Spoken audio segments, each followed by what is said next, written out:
Super Radio DZWP. Pakita ang totoo. Salamat, Luis Dos Santos. Samantala, seguridad at posibleng kalamidad. Pinaghahandaan ang kamera kaugnay ng SONA 2026. Isabel Tanyo Mali, isa. Hindi lamang seguridad, kundi pati posibleng kalamidad ang pinaghahandaan para sa nalalapit na State of the Nation Address o SONA ni Pangulong Ferdinand Marcos Jr. sa July 27. Ang i-House Sergeant at Arms Brigadier General Ferdinand Melchor de la Cruz. Tuloy-tuloy ang kanilang koordinasyon sa mga law enforcement agencies kaugnay ng security preparation sa SONA 2026. Sa ngayon, sinabi ni de la Cruz na wala pa silang namumonitor na bansang seguridad pero hindi sila nagpapakampante. Base ayon sa unang impormasyon, magde-deploy ang Pilipinas sa Bureau of PNP na kasapat na bilang ng mga pulis sa pagbilang na dapat mabusa habang ang Presidential Security Command ang manguna para sa seguridad sa loob naman ng Batangas Complex. Ngunit ani de la Cruz ay paghahanda rin sila na ginagawa para matiyak ang kaligtasan ng Pangulo at iba pang dadalaw sa SONA lalo sa pagkakaroon ng sama ng panahon, lingkod at iba pang tambal ng sakuna. Sinabi ni de la Cruz na ilalakdaw na ang Batangas Complex simula July 23 habang sa July 25 ang muling walk-through. Ako ni Sabina Imanan ng GME sa radyo ni DZWP, Balitang Totoo.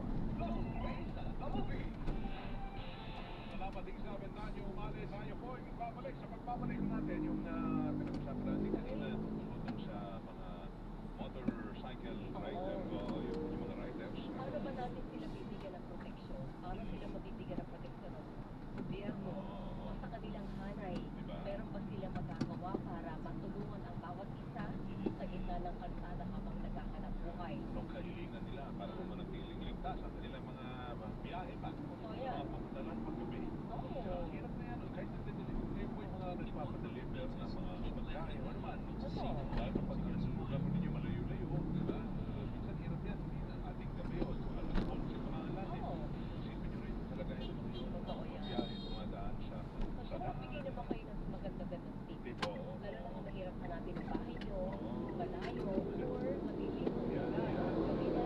Kasi ito yung trabaho ng kasawad sa gabi. Mawala kang tulog. kahit kakapagap sila, hindi sila pamilyar pero talagang karoon ang kailangan nyo. Lalo na pag matindi ang ulan. Diba? Isa yan, isa yan. Konsiderasyon naman po doon sa ganong klase ng trabaho. I'm sure marami naman nung nagbibigay ng pagpapaswelo o Totoo dahil yan. sa katangi-tanging servisyo na binibigay naman ngayon. Sila na kayo pa lalabas, biyahe pa, sila na pupunta sa inyo. Oo. Yung na lang, yung pa hindi patas. Sila nag-aabang sa mga ito at sila ang namimili na biktimahin ang mga ito. Yes. Diba? Kung ano ugali, no? Diba? Oo. Totoo yan. Iba naman lumaban ng patas sa buhay. Eh, bago tayo mag-uwi. Ay, pang-usapan nyo. Talaga yun, no? Ayaw ko rin yung nakakarinig yung ano, no? Yung kasunod ng kapira ng mama na gumawa niya sa nakalokohan. Nabigla lang ako. Hindi rin alam yung ginawa niya, patawad. Ay, hindi ko yan. Hindi. Kung sasabihin sa pamilya, no, na nabigla lang ako, patawarin niyo. Hindi. Magbayad ka sa batakan ka. Ganun-ganun lang yun. Saka, Breadwinner din ang mga yan. ano ba yung ganun? Naging patas ka na sa buhay. Ngayon hindi ka naging patas. Managot ka. Mamulong ka sa kulungan. Yun lang yun. Happy birthday muna. Oy, hindi. Nainis ako doon. Happy birthday muna. Nag-init ang ulo ko doon. Eh, sa totoo lang, nagiging... Ayun, ayun ko nakakarinig ko, ano, yung mga nang pumapatay, magnanakaw, nagpapatay, tapos maggagahasa, tapos sasabihin patawarin ako. Hindi! Pasensya na po.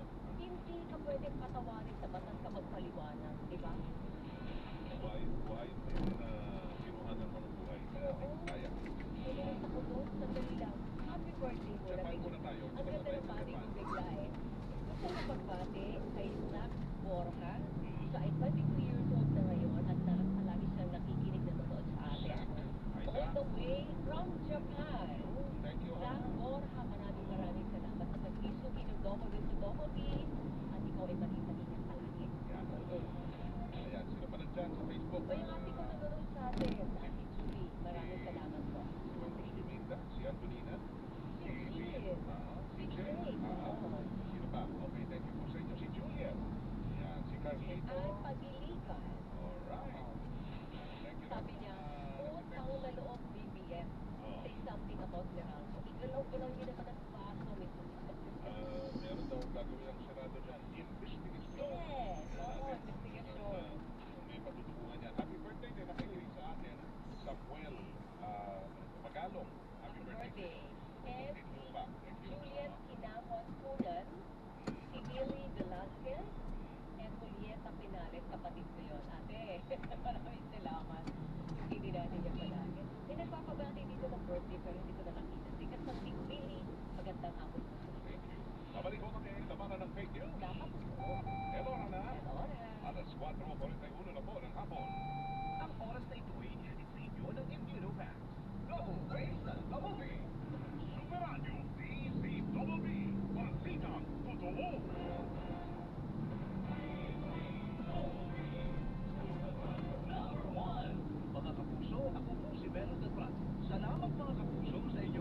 Kaya nga mga kapuso, kita-kits tayo sa Sabado, July 18. Sa Maria Corazon Covered Court, Barangay Kupang, Antipolo City, alas 5 ng hapon yan.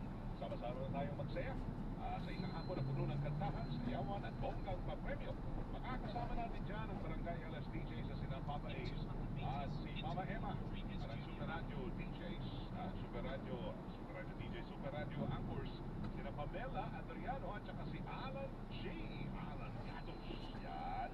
Exciting ko mga ganap po dyan dahil meron dance fitness, meron din ng super card games, singing contest, paborito niya, di ba? Mga palaro at saka bongga, raffle. Yan. Makikiligin din tayo ng ating kapuso na sina Nudge Sabman.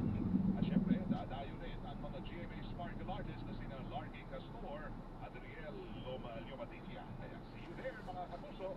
At nasaan ka ba? Pwede mo pa rin mapanood ang Super Barangayan live updates sa aming Facebook page. Ang Super Barangayan ay hatid sa atin ng Playtime Entertainment. Sangguniang barangay ng Barangay Kupang, Antipolo City.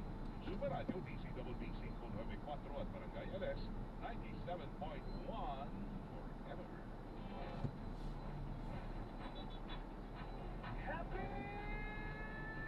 Playtime Entertainment is an entertainment platform bringing together media, sports, and digital content on the international stage. Visit playtime.ph and follow Playtime Entertainment on social media for moments that make you happy. Playtime Entertainment. Born for happiness. Playtime Entertainment. Born for happiness. Cream Silk Condition to Win promo. Buy 250 cents worth of participating Cream Silk products at participating retailers. Upload your receipt at GCash Gas to Win for a chance to win the following prizes. Instant GCash credit for first $100,000 cash. 100,000 pesos. A trip to Paris. Or a brand new Tesla. Join now. Visit GCash Gas to Win to learn more. UHSCA promo number 0356 series of 2026. Join the Crystal Condition to Win promo now for a chance to win exciting prizes. Real talk lang, pangarap ni naman ang magkaroon at home ng mga gamit gaya ng TV, aircon, microwave, washing machine, cellphone, TV o furniture. Puntahan ang mga pangarap na yan sa malapit na FC Home Center sa inyo. FC Home Center at home ka dito. Mga kapuso, ready na ba kayo para sa isa na namang super saya na Sabado evening? Pero na makisaya sa GMA Radio Super Barangaya. Sa darating na July 18, Sabado, alas 5 ng hapon, dadayo naman ang Super Radio DCWB at Barangay LS 97.1 sa Maria Corazon Covered Court, Barangay Kupang, Antipolo City para sa isang super unforgettable na gabi. Makikipagkulitan dyan ang inyong paboritong Barangay LS DJs na sina Papa Ace at Mama Emma, kasama rin ang Super Radio Anchors na sina Pamela Adriano at Alan Gatos. Siyempre, di mawawala ang ating super card games, dance fitness, singing lodi, at ang magpapakilig ng inyong gabi from GMA Kapuso, Nudge Sablan, at GMA Sparkle Artists na sina Larkin Castor at Rielo Padilla. Bilang yan! May chance pa kayong manalo ng cash prizes, GMA merch, at brand new Android phone. Libre ito kaya ano pang hinihintay nyo? Dalhin na ang buong pamilya at susunod na Sabado, July 18, alas 6 ng gabi para sa isang gabing puno ng saya at papremyo sa Super Barangaya. Ang Super Barangaya na yan sa atin na Playtime Entertainment sa Guliang Barangay ng Barangay Kupang, Antipolo City, Super Radio DCWB 594 at Barangay LS 97.1 forever. DCWB #1 sa Mega Manila. Super Radio DCWB, Pasitang Tama, Pasitang Totoo. Double way sa Double B. Balik tayo sa Double Bang sa Double B, dalawang insidente ho ng pagpatay sa mga motorcycle rider. Pamarelate sa saksak. Yan. So ito po ang komunidad po ng mga nasa motorcycle taxi industry. Siyempre, nangangamba dito. Kaya ating kausapin ang grupo na ito, ang chairperson ng Motorcycle Taxi Community Alliance, Sir Romeo Maglungsod, na kausapin ngayong hapon. Sir Romeo, magandang hapon po sa inyo. Double wing. Double wing po. Magandang hapon po, sir. Ma'am Wing at sir. Okay. Double wing. Maraming salamat po sa oras, Sir Romeo. Pero una-una, ano ang sentimiento ng buong organisasyon po ninyo dito sa magkasunod na insidente na meron po napapatay o napatay na dalawang motorcycle rider ay taxi rider? Isa pong nakakapigil at nakakagalit po mula sa aming nanay. Kasalukuyang damdamin po sa pangyayari. Dahil magkasunod po yung pangyayari na yan na para bang akakala mo ang buhay ng si taxi rider ganun-ganun na lang. Kung kikilit nila. Na parang wala pong pagkakuproteksyon sa panahon na ito.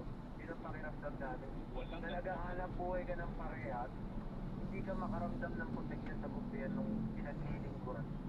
Walang Yun ang nagpo-proteksyon. Ano ho ang nakikita niyong pagkukulang? Meron ba ho? Unang-una, ang seguridad po ng lahat, kahit na sino pong rider na bumabiyahe sa madaling araw. Mga ino-hold up, merong ito, alam hindi na po bago sa amin yung mga hold up, pero yung papatayin ka pa po, nakakarimarin na po masyado. Madalas po ba ang hold up sa inyo sa motorcycle taxi community? Ano po? Madalas po ang hold up sa industry. Meron po, may mga na-hold up po na hindi na nagre-reklamo. Pinapaabot sa akin, na-hold up kami, chairman, sa ganitong lugar, nakakuha na kami ng ganito, ibinibigay na lang nila. Pero ito po kasi talaga napakatindi. Parang ang hirap magsalita. Parang gusto namin ibalik yung yung galit sa umatay sa kasama namin. Na parang kami na ang gusto kumito. Kaso alam namin labang sa mata ng Diyos at sa mata ng tao. Pero nakakagalit po. Nakakagalit. Yung sabi niyo, hindi na lang ho na ipapabot sa inyo na sila ay na-hold up, pero nai-report ko ba yan? Na nasasabi ba sa Otoridad. Opo, marami po. Binabigyan nga po namin yung mga lugar eh. Oo, so ano Yung ba yan? P6, lagi namin pinapulit yan. Okay, Yung Taguig, yung area sa Cavite. Lagi kong pinapaalala sa mga kapwa ko rider yan na pagkagabi na, huwag silang puntahan yan. Hindi na po ang ginagawa ng motor dyan. Ang talaga, ang motorcycle, para ano matakot doon? Kidnapping pag kotse, di ba? Motor natin. Motor napping ba? Hindi, wala pa rin pong salita eh. Oo. Pero, napping pa rin po ang nakalagay sa batas yun. Oo, pero ano ho ang nakita niyong pagbabago? Nai-report ho, madalas pala dyan na kinukuha. Wala nga po eh, napakabayaan lang. Kasi para mga rider ay maliit na parte lang ng mga dyan. Na kung hindi naman mapera, hayaan nyo na yan. Ganun lang ang pakiramdam namin. Kasi ilang insidente na po yun, hindi naman bago na yan.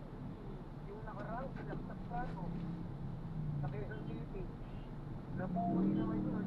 Pero yung balik na yung likod, sinamahan. Aabot pa ho tayo sa punto na baka ho paggabi wala na hong babiyahe pa. Biyahe. Oo. Mahirap. Darating po yun sa punto na yun kasi naghahanap buhay po kami para umuwi ng buhay. Hindi para umuwi patay. Lahat din namin yung insurance na bilhin. Hindi naman namin na mararamdaman yan. Ano po si Romeo ang pwedeng gawin ng mga otoridad? Kasi may Dati naman namin hinihiling, dati pa po umuwi, police visibility. Hindi rin naman kami bilis sa checkpoint. Ang sa amin lang, pag mag-checkpoint, ito naman uniforme, bypass na. Sa direction nila, kung na natin nabalay, naka-uniforme yung tao. Siyempre, dito po ng gagawin niya.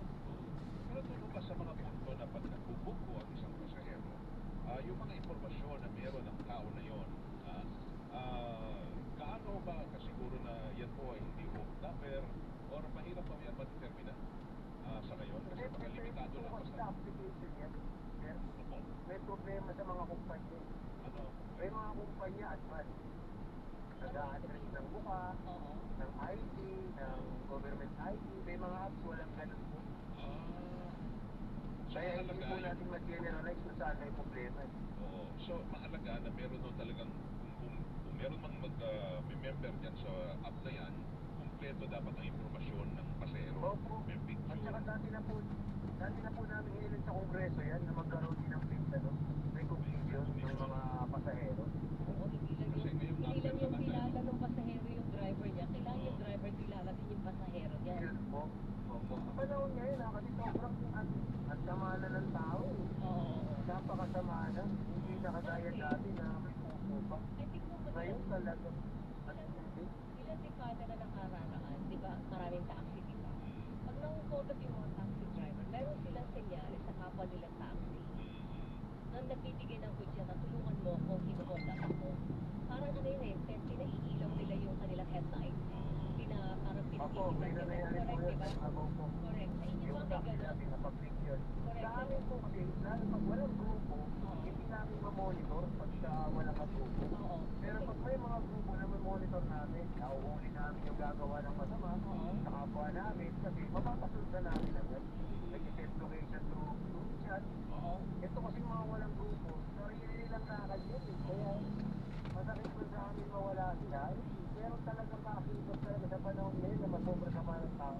Saka baka yung modus partner ngayon, akala mo mabait, pero nang mangyayari ang krimen, pag the moment na bumaba na, so wala ka ng chance para humingi pa ng tulong dahil pagbaba, akala mo, okay, nabayaran ka na, hindi yung pala may pakay. O either saksakin ka na doon ng sunod-sunod o kaya aagawan ka, di ba? Parang walang time eh, no? Kasi po kami, tinuturo namin, iba ba sa tamang sa maliwanag na lokasyon, Yes. talagang sa tapat ng bahay, sa tapat ng barangay, sa tapat ng kumbaga, dapat secure mo rin yung sarili mo. Kasi alam ng mga mandarampong, tsaka ng mga demonyo kung saan sila po pwesto para pumatay at kumuha ng mga gamit sa ibang tao. Aware naman po Doon kayo sa mga sa walang ganun, di ba? CCTV talaga. Aware naman po kayo sa ganun, di ba, na dapat may protocol, security protocol kayo. So, on your own, dapat ginagawa nila observe din ng inyong community. Opo, mayroon po. Kaso kailangan nga lamang yung iba, walang grupo. Ang tingin sa grupo ay parang lang, dictated burden lang sa kanila. Sila yung mga ganitong knowledge, hindi nila po na ipapabot sa kanila. Ganito, maliban po sa police activity, wala na bang ibang paraan para mabigyan kayo ng proteksyon sa lansa? Kasi alam mo si Romeo, napaka-fragile, vulnerable na motorcycle taxi drivers kasi una, close sa pasahero. Hindi ka tulad sa Opo. between you may barrier. Kayo hindi, close na po sa body contact nga kayo, plus nakatalikod ka sa pasahero. Opo. Wala ka Talagang talaga talaga pagka wala kang tinira ka sa likod. mapaglaban. So, ano ang pwedeng gawin doon? Maliban sa police visibility, maliban sa awareness na dapat mong gawin na kailangan magbaba ako ng pasahero sa maliwanag na lugar, sa may CCTV na lugar, meron pang ibang pwedeng gawin? Ito nga pong pagkakabit ng camera, at mo na rin pong pinapalukada yan dyan. At sa lahat ng rider magkabit ng camera para protection lang sa sarili nila. Di madali matuto yung gagawa sa kanila na masama. Medyo may deterrent. Sinabi, nakakakatira ako ah. Di ba ba lahat Tapos ng yung GPS, mga GPS ng motor para sakaling may mangyari, agad-agad makahabol. Yung gumawa ng ng katarantsaduhan. Di ba lahat ng mga rider na ngayon, meron daw bang sarili silang home camera nila? Meron po, meron po. Mahihirapan ba na, pwede mo ba, bago sumakay, sir, picture muna tayo, or, May data privacy ako. okay. Pero kung seguridad naman ang kalusapan, yan ba ho dapat i-consider? Siguro kailangan po magkaroon ng agenda pa para sa magkaroon pa ng mas malawak pa na pag-aaral. Kasi yan lagi ang panama sa amin. Naka-data privacy kami. Correct. Wala kami magawa. Papatayin na kami. Wala kami magagawa dahil sa batas na yun. Parang yung batas mali na para sa amin. Tapos ngayon tayo mag-a-adjust, yung mga, mag-a-adjust tayo sa mga Yung kriminal. mga demonyo mga demonyo ang malaya eh. Ano bang sa eskwelahan, Itong di ba? mga Sa eskwelahan, yung active shooter skill na, di ba po? Tuturuan na. Parang paano tayo umabot sa ganyan? umabot na po tayo na parang pinakita na natin yung mga walang yan. Tayo na yung namumblema sa kanila. Dapat sila mamumblema. Tapos sila na natakot na gumawa ng kriminal. Hindi yung inosente na naghahanap buhay. Oo. Ito lang. Kaya po hinahanap ng Pilipino yung kamay na bakal dahil sa mga ganyan. Oo. Yung pong tawag rito, ngayon ba, iisipin nyo na rin paggabi, pwede na hong mag-wait news. Pag nasilip nyo na, nabanggit yung papunta Oo, C6. nakakatakot po nga, malayo. Oo. Hindi ko natatanggap. Ang problema doon, baka naman Babalik na naman po yan, yung ganyang dilema. Nangyari na po yan, may na mga matay sa mga lugar na yan. Wala nang mag-accept sa tagi, wala nang mag-accept yan, wala nang dumadaan yan sa titi. Bakit Wala suki yung nang- lugar na yun, si Romeo? Ano meron doon sa mga lugar na yun? Cavite, Taguig, C6, ano meron dyan? Wala pong mga CCTV. Mabagal ang responde ng pulis. Oo. Subok na rin ngayon na talagang pag nangyari dyan ang hold dapat, mabagal ang police. Baka Ang dami na po namatay dyan sa totoo lang. maraming bakanting lote pa ata dyan. Ano? Wala pa po. Saan na, ang dami po talibay dyan. Ano? Kaya, Talaliman. Oo, Kaya, madilim pa yung mga lugar dyan. Nagagalit po ako dyan kaya alam ko kung yung sinasabi ko. Madilim po ba yung mga lugar na yun, Sir Romeo? Napakadilim po, hindi po dilim. Yung madilim, may makikita ka pa eh. Napakadilim po ng mga lugar na yan. Oh, ganito, Sir Romeo, wala ba kayong balak na halimbawa, kayong OTSR, Motorcycle Taxi Community, magkaisa kayo, magkaroon ng gayahin sa Pilipinas? Please. Pag dumating po sa punto talaga na magkahida na po kami, ang problema rin po kasi sa hanay namin. May kanya rin po kami interest eh. Oo, pero sa pagkakataong ito, buhay nyo na nakasalalay dito. Oo nga po eh, pinapanawagan ko sa ibang mga kasama ko na once and for all, alisin natin yung mga personal namin natin. Kasi dapat buhay naman natin ang pangalagaan natin. Okay, parang Pinipilit ko po ano, lumapit sa kanila. Ako naman po, bukas naman po ako kung ano man po yung ikagagaan ng ating hanay. Bakit po haadlangan? Oo. Sandali, yung nabanggit nyo kanina, may mga insurance ang mga rider, no? Meron nung... Opo. Siya pa po yung insurance. Problema rin po yun. Bakit po? Pag hindi kagaya ng all risk no fault yan, di mo rin makukuha. Ano ibig sabihin nun? Pag hindi po siya may kinalaman niya, kasi ang insurance po, ang nakalagay lang, patay o putol lang.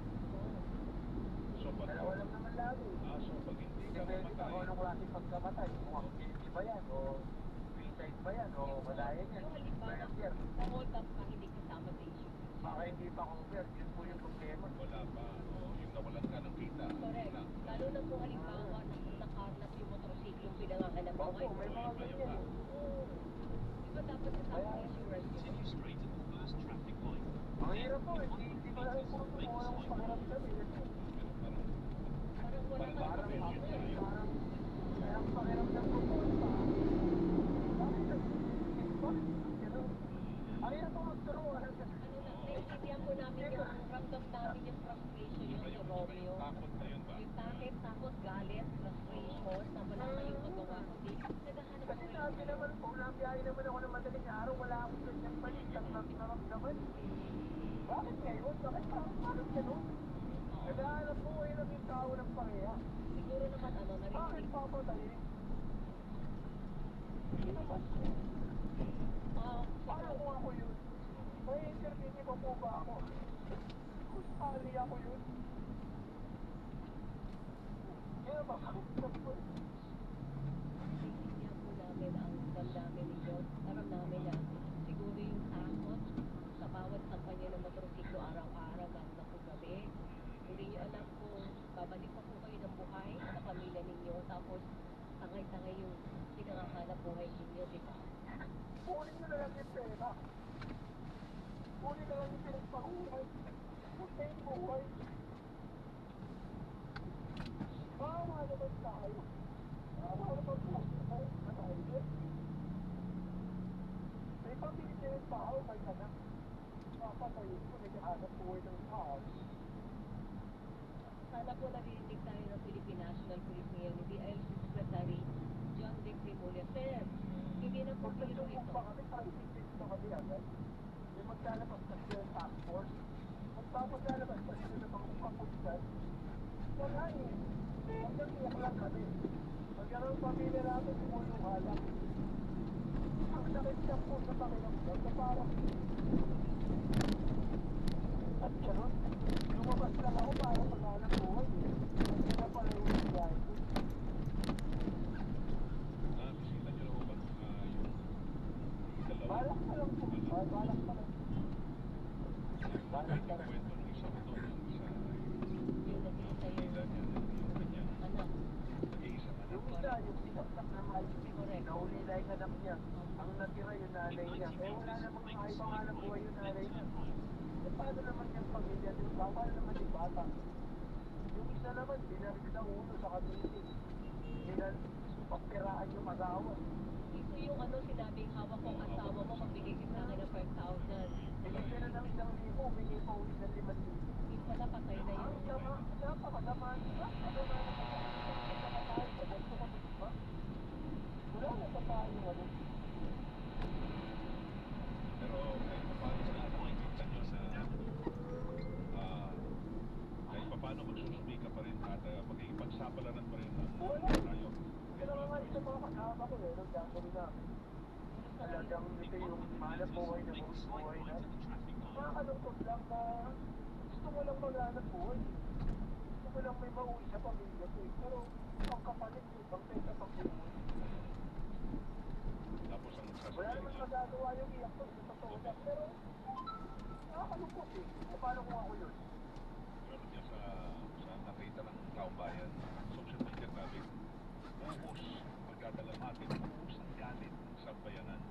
Pero sana yung ginawa. buhos ng galit na yun, maramdaman din ng PNP, maramdaman ng DILG, maramdaman ni Pangulong Bongbong Marcos, ng NBI, para once and for all, may gawin po kayo.